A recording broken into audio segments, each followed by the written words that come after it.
LDBC. This is your boy, Coach Sheldon Harrison. You're live on the Coach Sheldon Harrison Combat Sports Show live. Okay, folks, take this ride with the coach, and that's just the way that is. Okay, folks, just peeped the video out from Jeff at Dream Chasing. Yeah, it was a good video, man. And today was gonna be my day to just not even upload any videos. I was gonna take a day off to try to get some of these interviews done that I gotta edit and get out there, because I did a couple yesterday that I gotta finish. But yeah, man, I just really wanted to speak on this whole professional journalist. It's amazing how you got guys like Dougie Fisher, you got Michael Monsanto, Idiot, and then you got Steve Punk. You got Billy C. Glee. I mean, you got these journalists, man. You got these guys that's setting back, and they overly criticize black fighters. Folks, that's just how it is. They sit back and they overly criticize anybody of color. And they do this on a regular. They do it on a regular, and it's like they do it without any remorse, okay? And none of these guys spoke about the emails from Golden Boy. All of these guys are talking about, how boring and how bad Andre Ward is. I mean, you kind of start looking at this and I start thinking to myself, okay, so people always say, well, these guys, they just don't like Ward and they just not fans of him, but that's the only thing it is. Yeah, but they happen to not be a fan of Ward, and now they're talking all this junk about Jacobs, and you ought to hear some of the comments that these same three morons they say about Rigondeaux. I mean, they talk junk about Laura. They used to talk junk about Floyd Mayweather. There's a trend.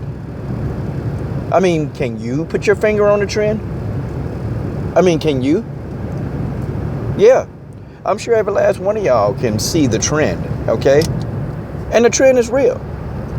It's amazing how YouTube channels here in the LDBC, we have more journalistic integrity, and we're not even journalists.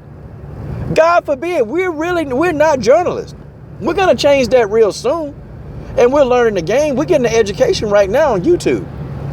But we're not. But we have more journalistic integrity than these guys.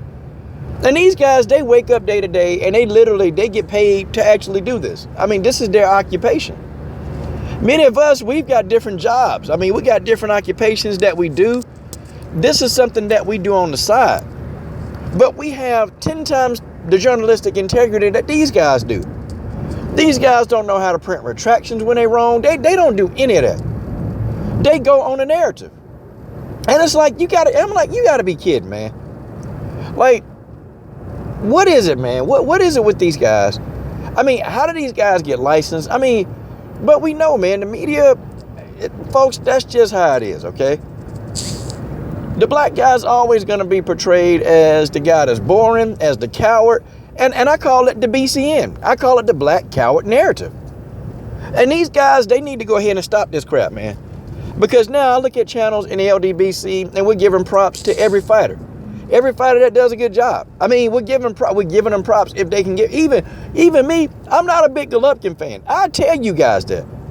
I will tell you that in a heartbeat. No, I am not a fan of Gennady Golovkin. Not even. I can't do it. But, see, all in all, I give you the props. He's an exciting fighter. Very exciting.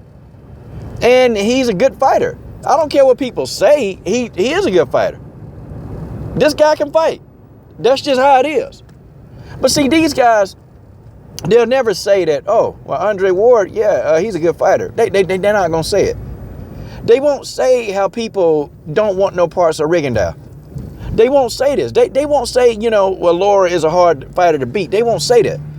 They're just going to say, oh, he's boring. He don't do this. He don't do that. Amazing. But they say Vasyl Lomachenko is good. They say he's excited. But Vasyl fights that defensive style as well. Vasyl throws more offensive combinations than a Rigondeaux, but they both use their feet to get out of danger. They both do that. But see, these guys can never be objective. It's not in them. They were raised to not be objective. They were raised, okay? they were raised to not be objective when it comes to black people. They're just not going to do it, y'all. We want them to. We can call them out. These guys don't care. These guys know that we know that they're racist. They know that they know that they know. They know that we know that they are. And it's like they laugh at it. Because, they sit back and they watch these videos. They watch them and they laugh at them. They laugh at these videos saying, yeah, yep, that's fine. We can be as racist as we want to be, but it won't matter. Because we get paid to. So you got to look at it's not even just them. It's the higher ups that employ these people.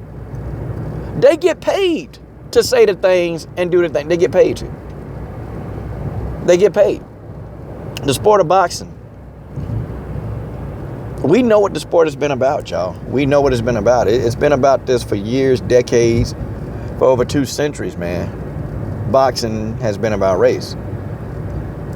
And I've gone through, man. And I even look at some of the fighters I promote. When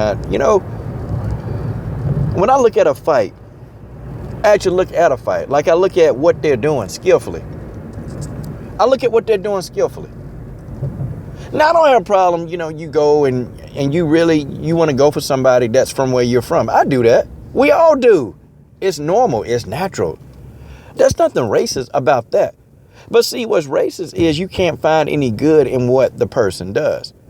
You always have a fault. There's a legitimate fault from you as whoever you have a fault. And you have that fault and that fault stays. You have nothing objective to ever say.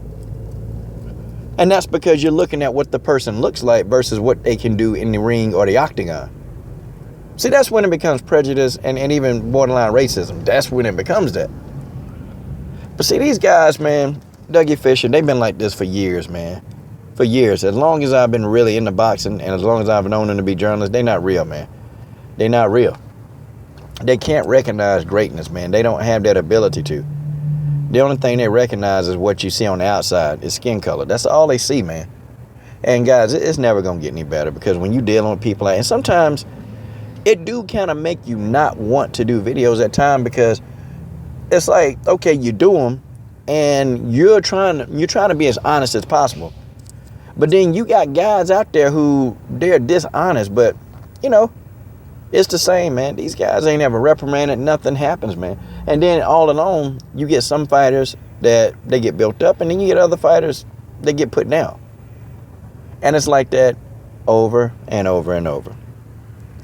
But folks, that's just the way that is. That's just the way that is.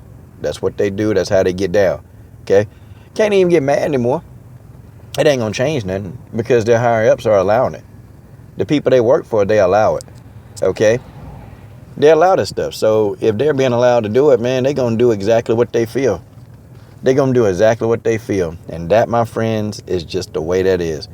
Congratulations on the great journalism by these morons who call themselves journalists. I'm done. What are you waiting on? Subscribe.